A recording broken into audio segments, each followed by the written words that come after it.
Hello, everyone. Welcome to our virtual Q&A for the Showtime documentary film Belushi. My name is Chris Lemaire, and I'm one of the programmers at the American Cinematheque. And I'm so happy to present this conversation with the filmmaker RJ Cutler and interview subject Judy Belushi Pisano. Our moderator is Pete Hammond, who is a film critic and also the Deadline Awards columnist. So I'd like to turn it over to Pete now and welcome our two guests. We are here to talk about Belushi, which is a terrific documentary here. And with us, I'm really happy today, joining us here for this American Cinematheque session.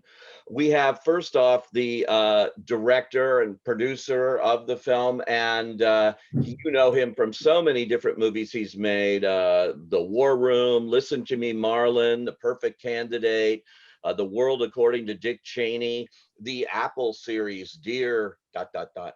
and so many other things. RJ Cutler, hi, welcome. Thank you. Hello, and thanks for having me. So happy to be here. Absolutely. And of course, this would not have been possible at all without her. And she is the widow of John Belushi and the author of the books Belushi, a Biography, and Samurai Wife, so much more. Collected and did all of these interviews over the years that have made this documentary so extraordinary and different and powerful in its own words. So please welcome Judy Belushi Pisano. Hi. Hi, good morning. It's morning for me. I'm on the West Coast. Me too. Me too. All right, good morning. Congratulations again. I've talked to you before about this, RJ, but you know, I have to say, it is such a powerful documentary and one that people seem to be discovering over and over. They keep discovering this, which is great. It's got a life here. It sure does, and it's not unlike John's work, which remains vital and vibrant and being discovered and rediscovered by generations all the time. You know, the beauty of Saturday Night Live is that it lives on in the culture, and as the film so amply demonstrates, you know, the very roots of Saturday Night Live are John's work as a visionary, as a gatherer, as somebody who brought that group of artists together the very first time when they were young and just starting out. So it's exciting. Thanks. How did you personally decide to get involved in this subject matter? You've done so many different kinds of documentaries. I mentioned one in particular, Listen to Me, Marlon, which was also done with audio tapes and in an extraordinarily kind of different way, like this one was as well.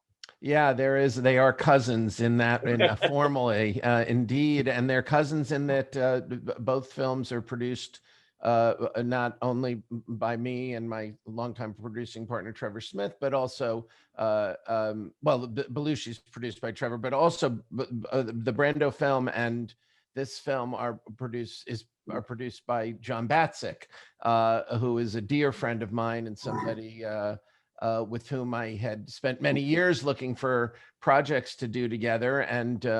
And we made Listen to Me, Marlon. And as we were wrapping that up, we started talking about what we might do next together. And John mentioned to me that he had long been in pursuit of Judy's blessing to make a film about John Belushi. And he felt after a decade of wearing her down, perhaps the right moment had come, and asked if I would agree to direct it, and thought perhaps that fact, along with sending her Listen to Me, Marlon, might finally be persuaded. She's not easy, this Judy.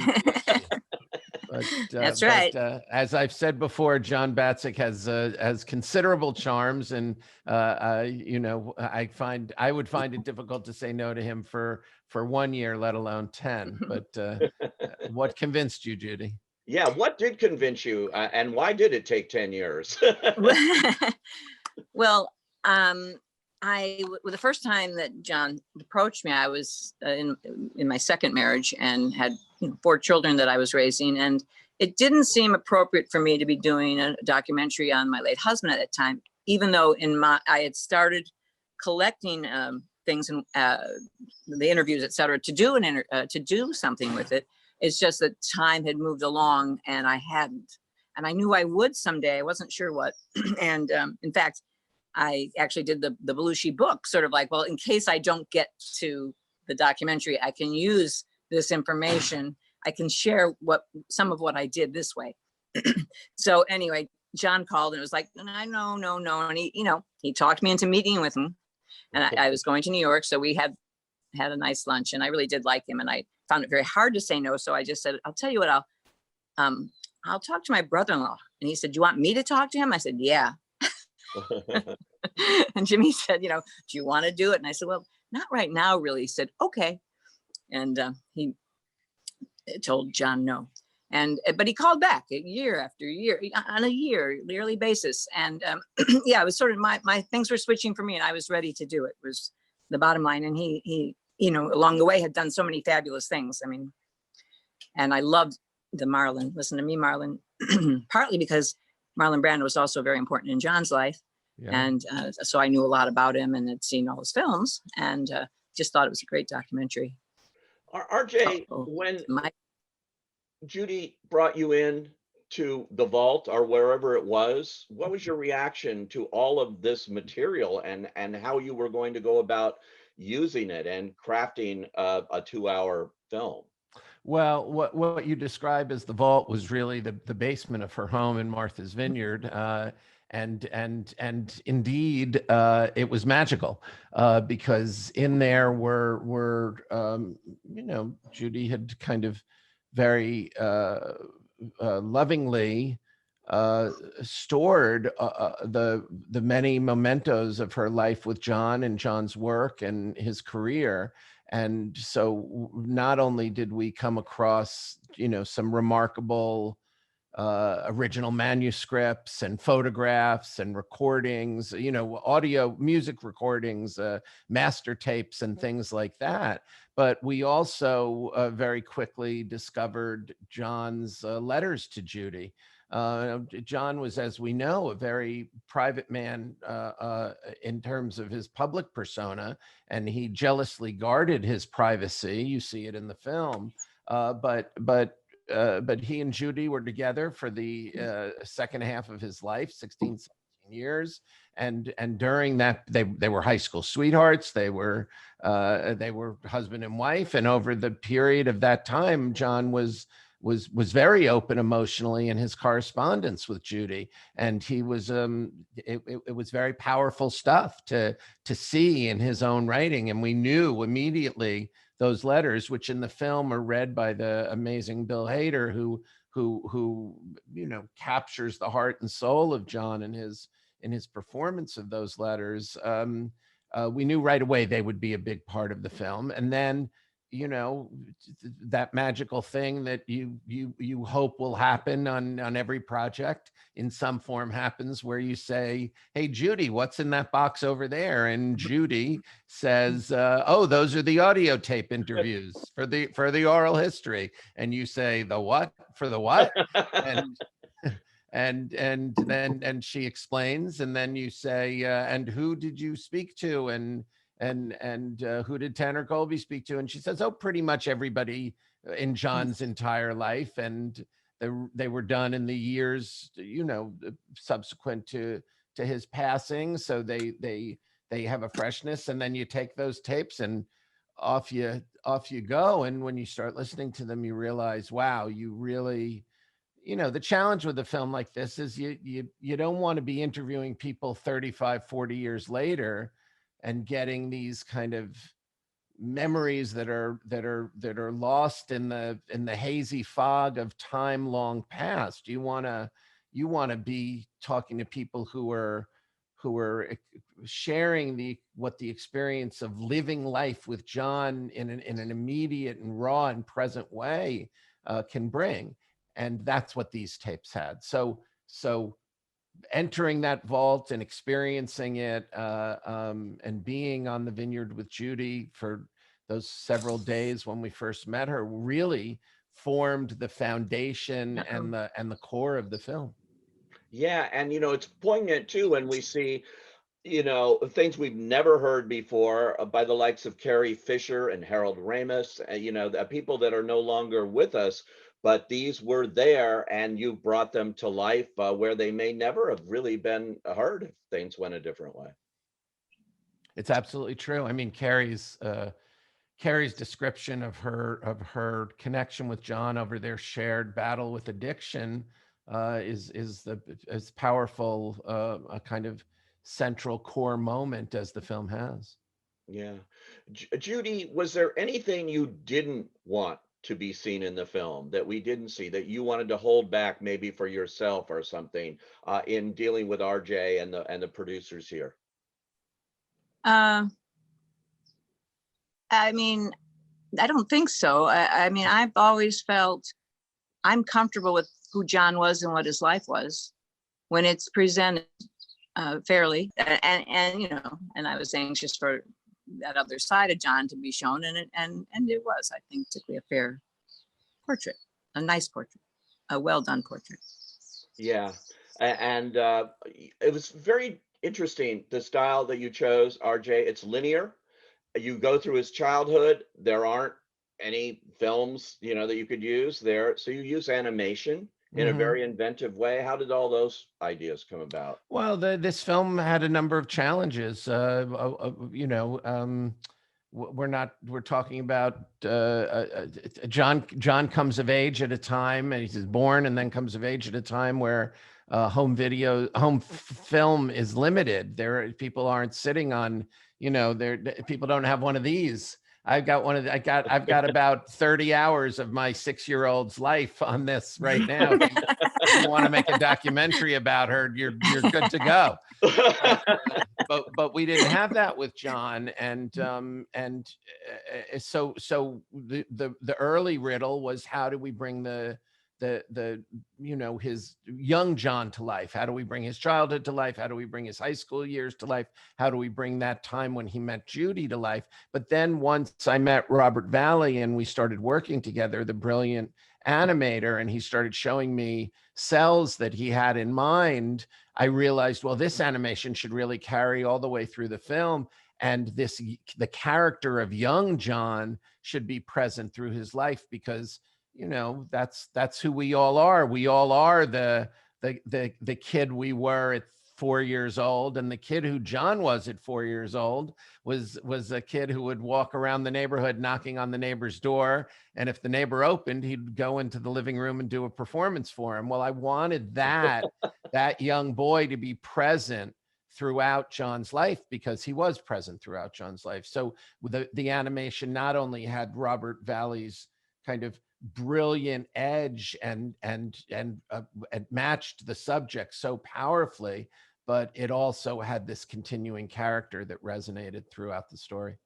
Yeah, and it's so great to see that, and to see at this point the whole John Belushi. There have been controversial movies, things made, things that you clearly didn't like, or things, I'm thinking of the movie Wired, other things here, and here is a chance to do it from certainly the person that knew him best then. And what do you think John would be thinking about this, putting this together here, Judy? I'm curious as to what you think. Well, I think his favorite thing would be that this is a ridiculous connection to Marlon Brando. I think that would probably be his favorite thing. What was he wasn't much into, he didn't like interviews, et cetera, et cetera.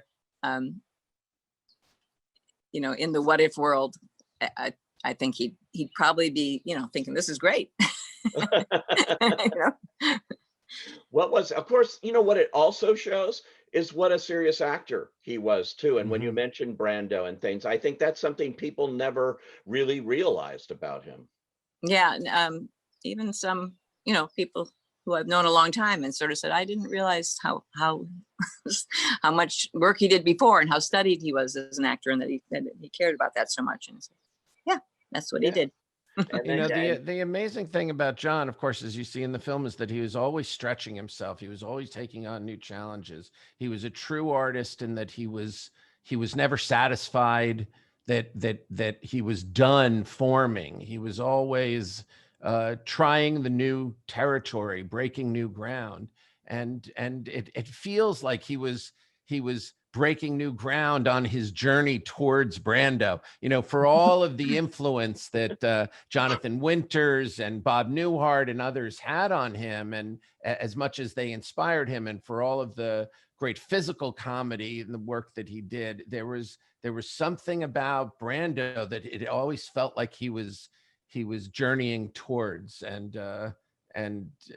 So it's interesting that we keep on making those connections in this conversation. There's so much material that you had beyond what Judy had, and to get all those great kind of classic bits from SNL and everywhere else, and the film clips. Did you have any problem there in getting, because they say, Yeah, kill a documentary? it sure can, and it would have. I'll tell you, it would have killed this documentary were it not for the universal love that people have for Judy and maintain for John, from Lorne Michaels to Sir Paul McCartney to and up and down. I mean, to clear that stuff would have been impossible, would have been cost prohibitive, even on our generous budget from our friends at Showtime, because this stuff is expensive, and Lauren arranged for us to have we sent John Batzik with his charming powers in, and then he came out with a kind of gratis grant from Lauren, and I wrote a long letter to Sir Paul, and he agreed to give us the closing song, which is so important to kind of ending the experience for the viewer, because it's a very tragic and difficult end to the film. But then we kind of we take you out with an amazing John performance, and we needed the Beatles clearance, and we got it. And so it's I say so many people were contributed to this, and they did so out of love and desire for John's story to be well told. Yeah, that's for sure. In terms of using the actual footage, what was your thinking, and what you really wanted to highlight, and did you find stuff that, hey, maybe people haven't seen it in 40 years and things that you used? Well, it's a great question, because for me, Saturday Night Live was a seminal a moment. I was 14 when the show began, and I remember those sketches. They were the foundation of my sense of humor, as was my listening to the radio hour, because I was a subscriber. God knows what my parents were thinking, but they let me subscribe to National Lampoon when I was 12 and 13 and listen to the radio hour. I think they were distracted by my older siblings, and that work really formed the foundation, as I say, of my worldview, and it was a time where using comedy was it was power. Satire was power. It was weaponized, and John was a great practitioner of the powerful weaponry of satire and humor. So finding those moments in his work that communicated the essence of who he was, the physical comedy, the hilarity, the connection that you would feel to him, the surreality. The movie opens. It's true that the film is linear, but it opens in a non-linear way. It opens with that first performance of the Blues Brothers at the Universal Amphitheater, and part of the reason why I wanted the film to open with that, of course, Harold Ramis has these incredibly powerful things to say at the beginning, but part of the reason why I wanted to open with that footage is because of the absolute delirium that John and Dan, that the Blues Brothers, the band, are inspiring in the audience. People didn't know what it was. You got to, this is 15 years really before performance art even exists. this. And there are these two people who you know from Saturday Night Live. John, of course, is the biggest star in the world at the moment, and they're performing this thing. Are they characters? Is this comedy? Is it music? Is it? Nobody had ever seen anything like it, and people's minds were blown. And that was the reaction that we all had all the time when John did stuff. It was the reaction I remember when I put on my toga and went to the midnight screening of Animal House. I remember when we would gather every Saturday night, my friends and I, to watch Saturday Night Live. You know, John was an event, and you wanted the footage that reflected that, and that was our goal. Yeah, amazing. And Judy, I just have to talk about these letters. That is what I would call in the film world pure gold that he had to work with here and to have Bill Hader do. What was it from you seeing those letters and now seeing them on the screen as narrated by Bill Hader? And because they're so personal and they really put another unknown sort of insight into John and your relationship, obviously. Yeah. I offered them up with no restrictions to read and let them choose what they wanted. I felt that was the only way John could really talk. I mean, it was his voice. And, you know, he didn't want to share that stuff when he was alive, but he's not alive. Yeah, they are personal. They're very personal. But I just think they're beautiful. And I wanted to share them. Yeah. And it is a little difficult to hear. I that's what I was wondering, you know, and seeing it on the film, you know, even though you're so involved in this film, in the making of this film, in the reason for this film, when you watch the film, you know, those feelings. You know, Bill Hader read them beautifully. I've been in this widow business long enough to have, you know, and especially with the infamous side of it. And maybe I'm old enough. I really don't care what other people think anymore. As I said, think those are beautiful letters, and I wanted to share them. So yeah. And I'll add to that. You know, first of all, that Judy was incredibly trusting of us. She gave us this material, and of course we were in touch throughout the process. But she understood that it would be the entire process before she saw anything. She didn't see the film until it was pretty much done. And whenever it would come up, she would say, "I trust you. I know, you know, that I look forward to seeing it, but you know, I've put my trust in you guys." And that means the world to a filmmaker, as you can imagine. And with Bill Hader, it was, you know, he told me when he came in, I asked him if it was, how it was presented to him, because of course you go through his representatives and you say, we were wondering if Bill would be interested in doing this. And he said, "Oh, they called me up," and I said yes on the phone. I didn't even have to think about it. How could I possibly say no? And then when he was doing the reads, the reads you hear, maybe there were 2 takes, maybe, but this was, you know, his heart and soul was vibrating with John's heart and soul, and he felt it, and he presented it, and the whole session was maybe an hour long, and it was beautiful to see. Can I make a comment about trust? Yeah. Just because I'd like to say you know, from my perspective, what I trusted was that I looked at the work that John and RJ had done. I don't allow an action that goes poorly to influence how I move forward. So anyway, that's just wanted to say about trust, that I did trust them, but it didn't mean I had some kind of inside and I was going to get this great, you know, just what I want documentary. I knew it was going to be their portrait. And it's true, and as I say, you without the subject's trust, you can't make these films. And then I also always like to point out that the subject of one of these films, or someone in Judy's position, would always make a different film than the filmmakers would make. And that's part of the, you know, that's the beauty of art, is that this, you know, I signed my name to this. This is my my version of the story. But I hope I hope that it's true.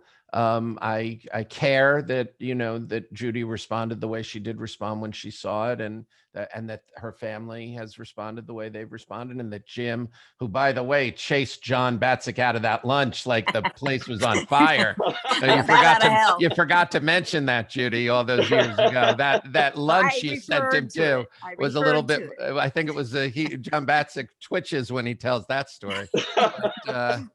But Jim has had beautiful things to say about the film, and this is very meaningful to us. It really matters. I welcomed I wanted a portrait by, you know, people in the business who were accomplished and had formed opinions, et cetera. And that's sort of one of the things that took me a long time too, because I wanted that right person. That's obviously choosing your photographer or your artist important. Where you do have John Belushi on tape, RJ, it seems like a series of appearances promoting movies on the Today Show or something. There's very little that you know, he did in that regard. Well, remember when this was, you know, People magazine started publishing in 1974. Saturday Night Live started in 1975. We were not living in this kind of confessional celebrity culture where it was understood that you belonged to everybody else and you had no privacy. You went, you know, Gene Shalit and Gene Siskel would interview you, and you do your press junkets and you talk about the movie, but that was it. You didn't belong to the world. There were key people you might talk to, and Barbara Walters being one, did personally call John and try to convince him, and she actually said, please, please, please. But John said no, he didn't. No. Yeah, he didn't do the half hour with Barbara Walters. There was and if you didn't do the half hour with Barbara Walters, you know, decades later, there was no insightful confessional archive to work with. Thank goodness. Instead, we had the letters. Thank goodness. Instead, we had Judy's memory. Thank goodness. Instead, we had all these extraordinary interviews that were done in the months and years after John's passing, and we had all of the different elements that contribute to making this film what it was.